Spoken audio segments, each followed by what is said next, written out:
এই মেহেদির গুঁড়াটা এত ভালো চুলের জন্য, চুল ঘন কালো মজবুত করে।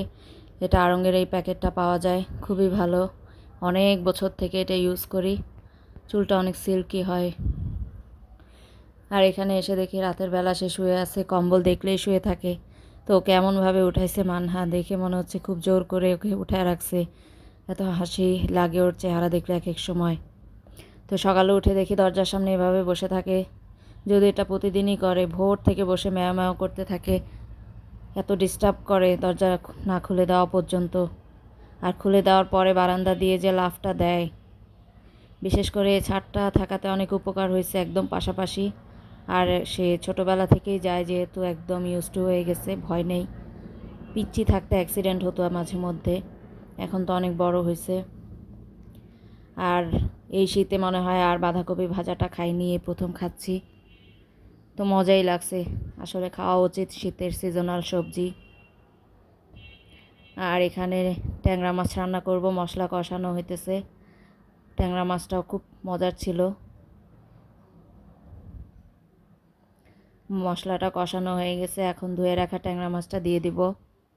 মাঝে মধ্যে খাওয়া উচিত এই এই টাইপের মাছগুলা, কারণ সবসময় বড় বড় রুই কাতলগুলো আসলে সবসময় খাওয়া ভালো না।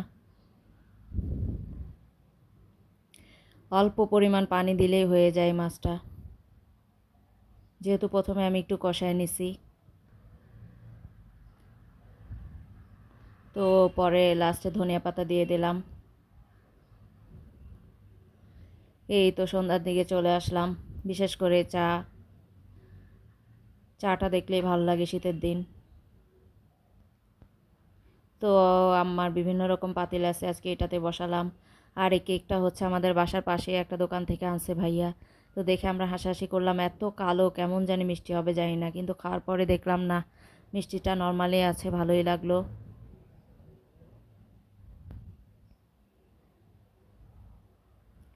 তো আজকেও আমরা ভাপা পিঠার আয়োজন করলাম।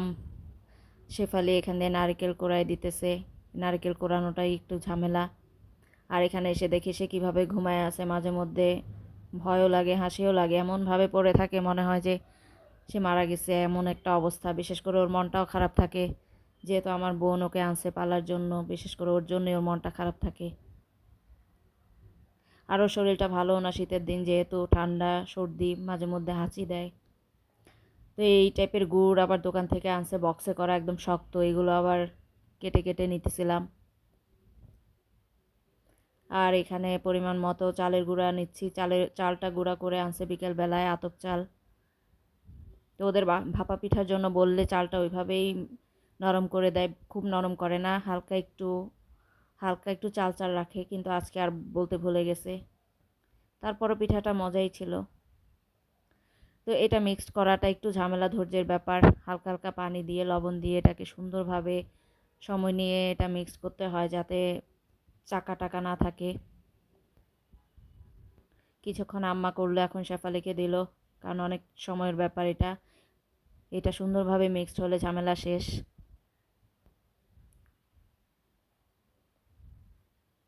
আর এখান দিয়ে চুলায় পাতিলে গরম পানি বসানো হয়েছে।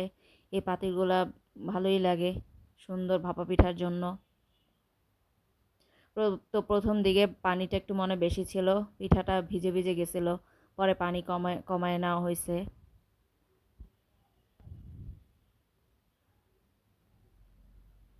তো শেফালি আবার ভালোই পারে, ওর আবার প্র্যাকটিস আছে ভালো, ঠাস ঠুস দিয়ে দেয় সুন্দরভাবে। আমরা দিতে গেলে কেমন জানি মানে হাতে তাপ লাগে।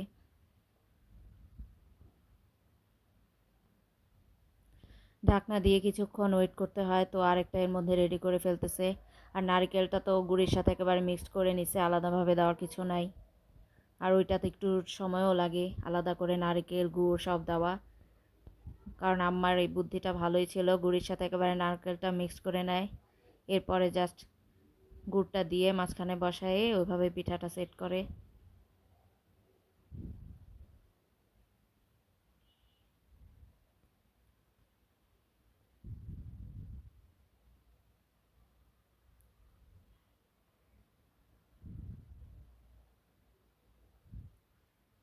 তো পিঠা খাওয়া একটু ধৈর্যের ব্যাপারেই, ধৈর্য নিয়ে করতে হয়, যে কোনো মজার জিনিস খেতে হলে একটু তো টাইম দিতেই হবে।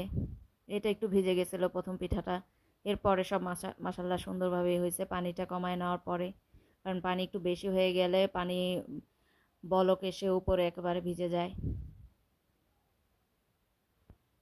তো এইভাবে একে একে সবগুলো বানানো হচ্ছে।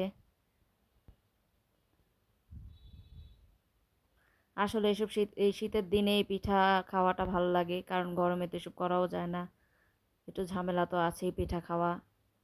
আর বাইরে থেকে কিনে এনেও খাওয়া যায়, যদিও বাইরেরটা তো মজা হয়, খারাপ না, কিন্তু তারপরও বাসায় নিজের হাতে বানানো হাইজেনিকের একটা ব্যাপার আছে, পরিষ্কারভাবে সুন্দরভাবে করা মন মতো। একটু কষ্ট হলো, এটার মধ্যে আসলে একটা আনন্দ আছে।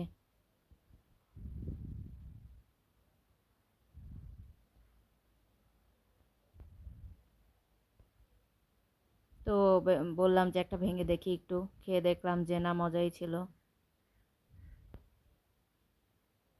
সুন্দরভাবে হয়েছে।